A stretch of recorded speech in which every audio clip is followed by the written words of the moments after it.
வியாதியின் மேல் ஜெயம். நான் உன் பரிகாரியாகிய கர்த்தர். யாத்திராகமம் 15:26.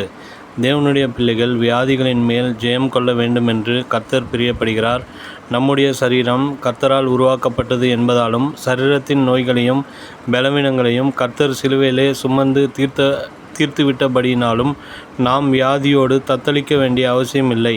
வாக்குத்தத்தங்களை பற்றி கொண்டு ஜெயம் கொள்ளுவோமாக. உம்முடைய சித்தம் பரலோகத்தில் செய்யப்படுவது போல பூமியிலேயும் செய்யப்படுவதாக என்று சொல்லி நாம் ஜெபிக்கிறோம்.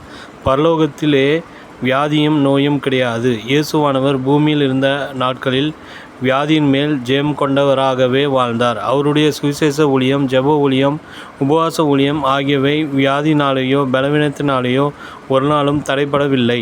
வியாதிகள் அவரை மேற்கொள்ளவில்லை என்பதே அதன் காரணம். குஷ்டரோகியின் மேல் கூசாமல் தன் கைகளை நீட்டி தொட்டார். குஷ்டரோகம் அவரை மேற்கொள்ளவில்லை. இயேசு கிறிஸ்து நம்முடைய பலவீனங்களையும் நோய்களையும் தாமே சுமந்து தீர்க்க சித்தமானார். ஏன் தேவனுடைய பிள்ளைகளுக்கு வியாதிகள் வருகிறது என்று நீங்கள் ஒருவேளை கேட்கலாம்.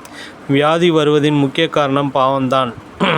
திமிர்வாதக்காரனை இயேசுவண்டை கொண்டு வந்தபோது அவனை குணமாக்குவதற்கு முன்பாகவே இயேசு அவனை பார்த்து, மகனே, உன் பாவங்கள் உனக்கு மன்னிக்கப்பட்டது என்றார். மத்தேயு 9:1-6. அதுபோலவே பெதஸ்தா குளத்தண்டையில் 38 வருடங்கள் வியாதியாய் இருந்த மனுஷனை சுகமாக்கும் போது இயேசுவானவர் அவனை பார்த்து, இதோ நீ சொஸ்தமானாய், அதிக கேடானது இனி உனக்கு வராதபடி பாவம் செய்யாதே என்று கூறினார். சில வேளையில் பெற்றோர் மற்றும் முற்பிதாக்களின் பாவங்களினாலும் சாபங்களினாலும் கூட வியாதிகள் வருவதுண்டு. இதை அநேகர் நம்பாமல் இருக்கக்கூடும். ஆனால் ராஜாவாகிய தாவீது பாவம் செய்தான் என்றும் அவனுடைய பாவத்தின் நிமித்தம் தேவன் அவனுடைய பிள்ளைகளை அடித்தார் என்றும் அது வியாதிப்பட்டு கேவலமாக இருந்தது என்றும் வேதத்தில் காண்கிறோம். 2 சாமுவேல் 12:14-15. ஆகவே அப்படிப்பட்ட வேளையில் நாம் நம்மை நாமே ஆராய்ந்து பார்த்து மற்றவர்களுக்கு வியாதி ஏற்பட நான் காரணமாய் இருந்திருக்கிறேனா என்று ஆராய்ந்து அவைகளை அறிக்கை செய்து விட்டு விடுவது நல்லது. வேதம் சொல்கிறது, நீங்கள் சொஸ்தம் அடையும்படிக்கும் ஒருவருக்கொருவர் அறிக்கையிட்டு ஒருவருக்காக ஒருவர் ஜெபம் பண்ணுங்கள். யாக்கோபு 5:16.